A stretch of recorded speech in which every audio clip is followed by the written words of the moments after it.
गुरुर्ब्रह्मा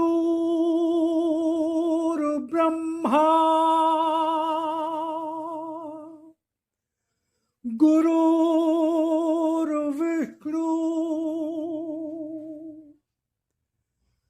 गुरुर्देवो महेश्वरा गुरुर्साक्षात् परब्रह्म तस्मै श्री गुरुवे नमः।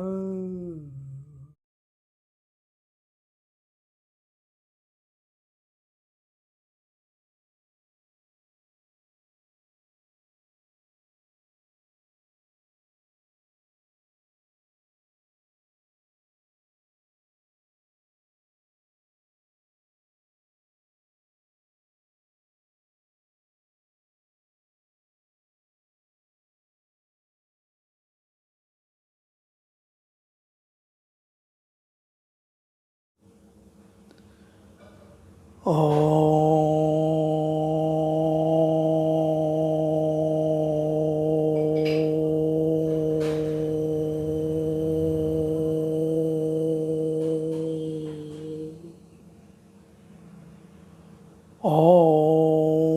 भूर्भुवः स्वः तत्सवितुर्वरेण्यं भर्गो देवस्य धीमहि धियो यो नः प्रचोदयात्। हे प्राण स्वरूप, दुख नाशक, सुख स्वरूप परमात्मा, मैं तेरे उस अनिर्वचनीय तेज का ध्यान करता हूँ जो आनंद देने वाला है। हे प्रभु, मेरी बुद्धि को, मेरे कर्मों को अपनी ओर ले चल। ओम ओम ओम। भगवान ने कहा, जन जन तक पहुँचो, जहाँ अंधकार है उस मन तक पहुँचो जहाँ मेरी पुकार है। इसी उद्देश्य की पूर्ति हेतु मैं इन वाणी की सामग्री को आपके समक्ष लाता रहा हूँ, लाता जा रहा हूँ, लाता रहूँगा। तो शुरू में मैं भगवान की वाणी का परिचय देता हूँ, जिसमें 2 से 3 मिनट लगते हैं। उसके पश्चात भगवान की वाणी का प्रारंभ होता है। अगर आप बहुत व्यस्त हैं, समय नहीं है, तो मैं समय दे देता हूँ कि कहाँ से भगवान की वाणी का प्रारंभ होगा। तो समय का अभाव होने पर आप वहाँ से उसको सुन सकते हैं, अन्यथा मेरा तो निवेदन आग्रह होगा कि आप उसको पूरा ही सुने। ओम ओम ओम राम।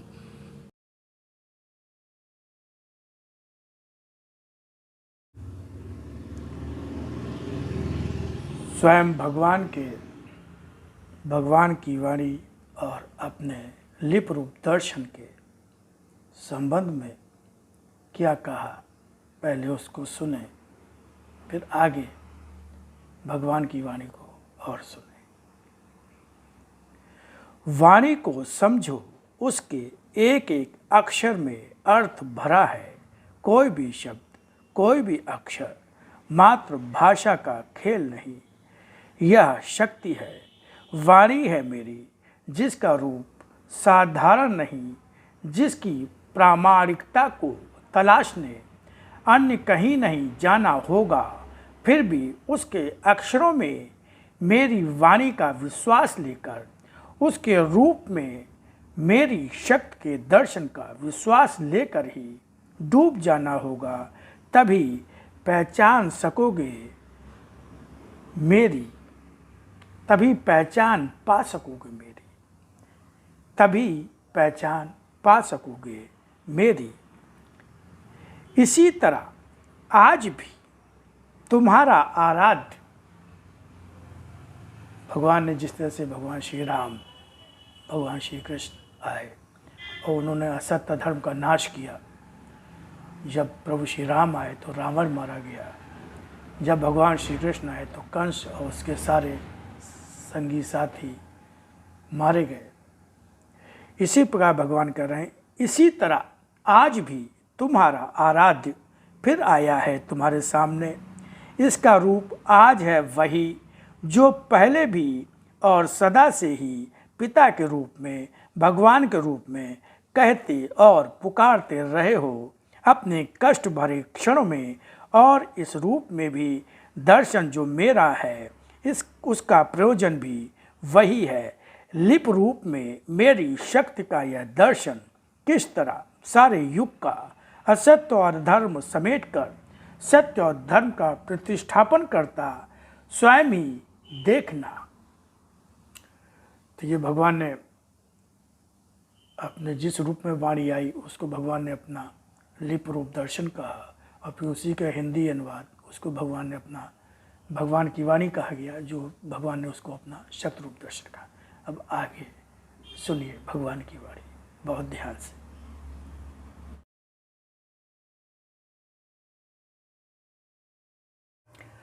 ओम शिवाय। हिंसा का शब्द तुम्हारे लिए नया नहीं, किंतु उसका अर्थ जितना तुम समझते हो कम है। हिंसा तुम मात्र किसी भी जीव की हत्या मानते हो, किंतु हिंसा किसी रूप विशेष से ही नहीं, किंतु हिंसा किसी रूप विशेष में ही नहीं हो सकती। हिंसा के अनेकों रूप हैं, इन्हें तुम समझकर भी नहीं समझना चाहते, देखकर भी नहीं देखना चाहते।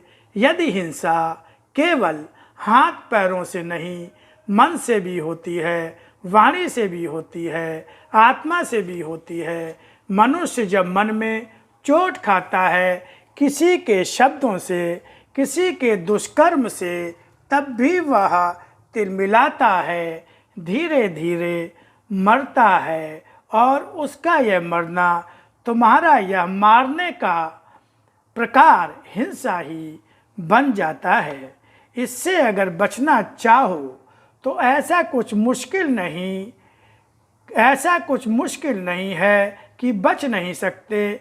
इससे अगर बचना चाहो तो ऐसा कुछ मुश्किल नहीं है कि बच नहीं सकते। तुम निश्चय ही स्वयं को बचा सकते हो इस हिंसा से।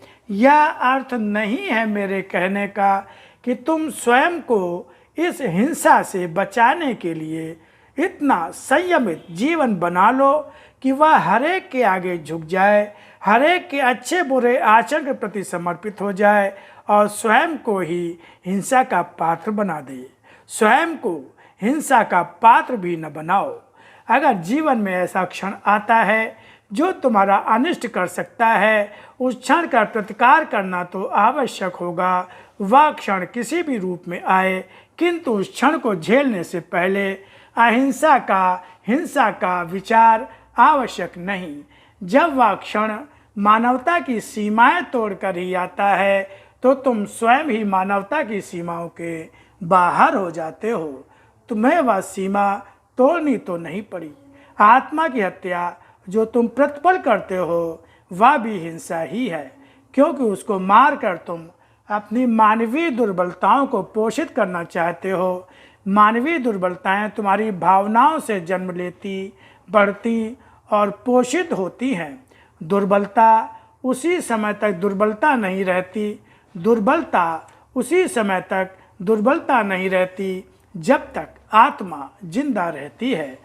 आत्मा को जितना मारते जाते हो, दुर्बलताएं मजबूत होती जाती हैं और आत्मा को पूरी तरह से मार दिया जाता है।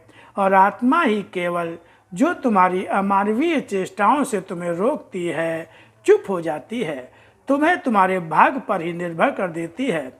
क्योंकि आत्मा के रूप में, तुम्हारी जीवनी शक्ति के रूप में मैं ही तो रहता हूँ, और यह मेरा ही विधान होता है कि उस समय तक इंसान को अच्छे बुरे की पहचान कराता हूँ जब तक वह सुनता, समझता और उसके अनुसार चलता है। किंतु जब वह स्वयं को समर्थ, बुद्धिमान समझता हुआ अपने अनुसार चलने की चेष्टा करने लगता है, मैं उसे स्वतंत्र छोड़ देता हूँ। अपने अनुसार चलने को, स्वयं को उससे अलग करते हुए हिंसा मनुष्य को मुझसे बहुत दूर ले जाती है। हिंसा का रूप ले लेता है मनुष्य का क्रोध भी, जब वह सीमा का अतिक्रमण कर जाता है। हिंसा का रूप ले लेता है मनुष्य का लोभ भी, जब वह किसी का कुछ उसको विवश करके भी या हानि पहुंचाते हुए छीनने का प्रयास बन जाता है। हिंसा का रूप बन जाता है मद अर्थात अहंकार भी, क्योंकि अहंकार मनुष्य की भावनाएं नहीं देखता, वह अपनी ही भावनाओं का, इच्छाओं का संतुष्टिकरण चाहता है, किसी भी प्रकार हो। और इस प्रकार का रूप कभी अहिंसात्मक तरीके से नहीं आता, हिंसा बनकर ही आता है। हिंसा का रूप ही है मनुष्य के मन के अंदर का काम भी, जब वह औचित्य अनौचित्य का विचार भूल जाता है। मनुष्य क्रियात्मक रूप में हिंसा करने के पहले ही भावनाओं में हिंसा पाल लेता है। वह सांसारिक रूप किसी भी प्रकार का धारण किए हो, अगर भावनात्मक हिंसा भी करता है तो दोषी है। सांसारिक रूप इंसान संसारी अर्थात गृहस्थ बनकर सुख ऐश्वर्य भोगने का धारण किए है, या धार्मिक कर्मकांडी पुजारी का महत्व इसका अधिक नहीं, मेरे निकट महत्व है उसकी भावनाओं का, मानवता का, धार्मिक होने का कोई भी रूप मनुष्य को यह नहीं सिखाता कि वह भावनात्मक स्तर इतना अधिक गिरा दे कि वह हिंसा की ओर प्रवृत्त कर दे। ओम ओम।